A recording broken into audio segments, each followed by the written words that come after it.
Hello everyone. Tariq uncle फू से मिलने पहुंच आया था। बहुत कोशिश के बाद इसने कहीं ना कहीं से ड्राइवर को ढूंढ के उसका ट्रीटमेंट करवाया और अब उसी की वजह से ही ये तो मिस्टर फू को उसके अंजाम तक पहुंचाने वाला था।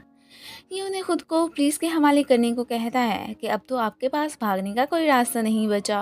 ड्राइवर ने खुद आपके अगेंस्ट गवाही दी है। ये उसे अब खड़ी खड़ी सुनाने लगते हैं कि मैंने तुम्हारे लिए क्या क्या नहीं किया और तुम देखो निकले ना लुजियन के दोस्त। आखिर तुमने मुझे ऐसा सिला क्यों दिया है। खैर उस पर तो इनकी बातों का कोई असर नहीं होता एंड देन वो वहाँ से चला जाता है। नेक्स्ट हमें उसे लुजियन के पास ही बैठे दिखाया जाता है। अंकल फू के पकड़े जाने का सुन के वो तो बहुत खुश हो गया था। साथ में वो अपने बॉडीगार्ड लीबे के बारे में भी इससे जिक्र करने लगता है। उसके बारे में तो ताइक ऑलरेडी ही जानता है कि वो तो शुई है। अब ये उसे बताता है कि एक दफ़ा ड्रंक होके उसने मुझे किस भी कर ली। मैं ज़्यादा तो बस लड़कियों को ही लाइक करता हूँ, बट तब तो पता नहीं क्यों मुझे कुछ कुछ होने लग गया था। ये सब सुन के ताइक सरप्राइज के कहीं इसे उससे लव तो नहीं हो गया। वो बस मेरी है, मैं इसे उसका कभी भी नहीं होने दूंगा। अब वो इसे रात को रेडी होकर रेस्टोरेंट आने को कहता है कि मैंने तुम्हें किसी से मिलवाना है। ये तो समझ ही जाता है कि ज़रूर वो इसके चाइल्डहुड लवर ही होगी। पहले भी कितनी दफ़ा उसका जिक्र ये उससे कर चुका था। अब ये फिर बटलर मिस्टर ही को दोबारा से लीबे को जॉब देने की बात करता है कि हर हाल में मुझे उसी के साथ ही ताइक से मिलने रेस्टोरेंट जाना है, सो जल्दी से कुछ करो। ये दोनों बहन भाई घर बैठे बैठे बोर हो रहे होते हैं। अभी फिर इतने में ऊपर से ताइक की एंट्री होती है। वो शुई को अपने साथ चलने को बोलता है, बट वो नहीं मानती। अब उसका भाई उसे ज़बरदस्ती उसे इसके साथ जाने को कहने लगता है कि देखो वैसे भी तो तुम घर में फ्री ही बैठी हो, तो चली जाओ। मजबूरी में उसे फिर जाना ही पड़ गया था। पीछे से ये एक लेटर ओपन करके सरप्राइज के लुजियन के यहाँ इसे फिर से जॉब की ऑफ़र मिली थी। अब की बार तो इसने सोच लिया था। सो मिस्टर लुजियन को सारी बात का बता देता है कि मैं ही असली लीबे हूँ। पहले वाला तो जो आपका बॉडीगार्ड बना था ना, वो लड़का नहीं बल्कि मेरी बहन शुई लड़की ही थी। ये सुन के तो लुजियन शॉक वेल साथ में इतना तो रिलीफ फील करता है कि चलो मेरी फर्स्ट किस किसी लड़के के साथ नहीं बल्कि लड़की के साथ ही हुई थी। अब इसने लीबे को जॉब पर रख ही लिया होता है। दोनों रेस्टोरेंट आ चुके थे। सामने से आती शुई को देख के सरप्राइज कि तुम यहाँ पे कैसे। और अपनी इस ड्रेस में वो तो काफ़ी प्रीटी भी लग रही थी कि लुजियन तो उससे नजर ही नहीं हटा पा रहा होता। इतने में ताइक की एंट्री होती है। वो इसे बताता है कि जिस लड़की का मैंने तुम्हें बताया था ना, वो शुई ही है। अब यहाँ पे खाना खाते हुए वो पास्ट में उससे झूठ बोलने पे अपोलोजाइज़ करती है कि मैं लड़की हूँ, इस सब सच का मुझे आपको बता देना चाहिए था। साथ में काफ़ी दुखी भी लग रही होती है कि मेरे लिए ये कितनी ऑकवर्ड सिचुएशन है, मुझे इस हाल में इन्हें इस सब सच का बताना पड़ा। ये बिना रिप्लाई दिए फिर वहाँ से चला जाता है। असल में लुजियन स्ट्रेस्ड तो इस बात से था कि शुई आखिर क्यों वो लड़की है जो कि ताइक का फर्स्ट लव है।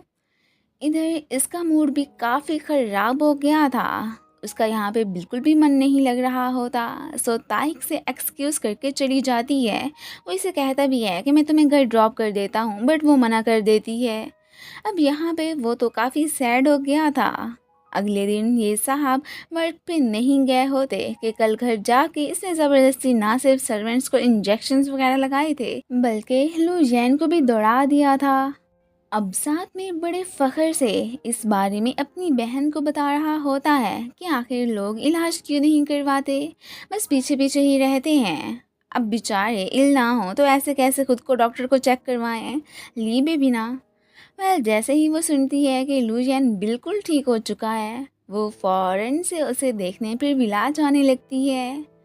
वहाँ पे तो सभी सर्वेंट्स उसे अंदर जाने की बिल्कुल भी इजाज़त नहीं देते कि तुम यहीं पे टिकी रहो, पर लुजियन ने उसे अंदर आने दिया था। इधर आके वो फिर से उससे सॉरी बोलती है एंड साथ में उसे बिल्कुल ठीक ठाक देख के काफ़ी खुश भी लग रही थी। लुहियन इससे उस रात होने वाली किसकी बात करने लगता है कि क्या वो तुम्हें याद है या भूल गई हो। वेल उसे तो कुछ भी याद नहीं था। आखिर को उस रात वो काफ़ी टल्ली जो हो गई थी। अब फिर वो यही सोचने लगती है कि आखिर ये किस बारे में बात कर रहा है। ये तो फिर उसे किसी कर लेता है। एक तरह से तो इसने अपना लव उससे शो करवाया था। इन्हें साथ में देख के मिस्टर ही सरप्राइज के कहीं लुजियान को इससे लव तो नहीं हो गया।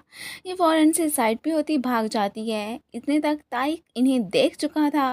वो अब लुजियान को शुई से दूर रहने का कहता है कि देखो, अब तक मैंने तुम्हारी हर तरीके से भाई समझ के हेल्प की है और तुम्हें फर्स्ट पे रखा, बट अब की बार नो कॉम्प्रोमाइज़। इसे मुझसे दूर करने का सोचना भी मत।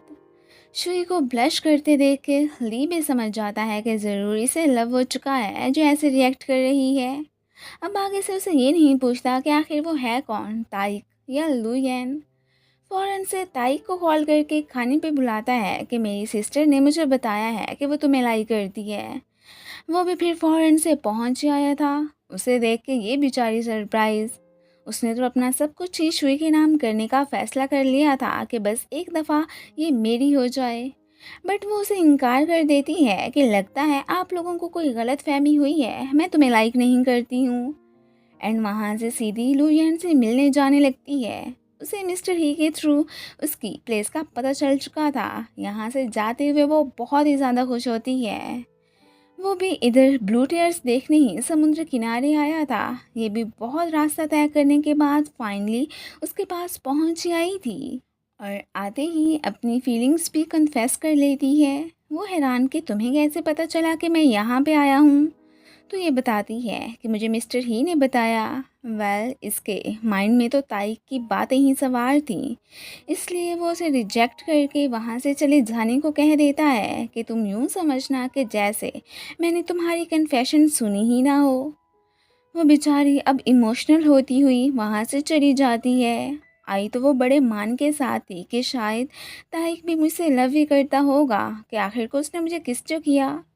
बट टूटे दिल के साथ वहाँ से फिर जाने ही लगती है। रात को ब्लू टीयर्स देखते हुए इसे शुई की बहुत ही याद आती है कि एक दफ़ा उसने मेरे साथ ये देखने की विश की थी। अब वो मज़ीद ताइक का कोई भी प्रेशर नहीं लेना चाहता था कि जो होना है वो देखा जाएगा, और फ़ौरन से शुई के पास उससे अपने दिल की बात शेयर करने जाने लगता है और साथ में काफ़ी सेटिस्फाई भी दिख रहा था। बट रास्ते में ही एक पर्सन ने उस पर अटैक ही कर दिया होता है। नेक्स्ट हमें बोर्ड मीटिंग का ही सीन दिखाया जाता है। यहाँ पे मौजूद सब लोगों को लुयान के साथ हुए एक्सीडेंट का पता चल चुका था और वो उसे लेके काफ़ी फिक्रमंद भी होते हैं कि क्या वो ठीक हो पाएगा या नहीं। ताइक उन्हें खामोश रहने का कहता है कि अगर उसने ठीक होना हुआ तो हो जाएगा। यहाँ पे हमें फील होता है कि जैसे उसका एक्सीडेंट करवाया भी इसी नहीं है। वो इन्हें खामोश रहने का कह के मीटिंग स्टार्ट करने को कहता है और इसी के साथ ही ये पार्ट ख़त्म हो जाता है। Thanks for watching.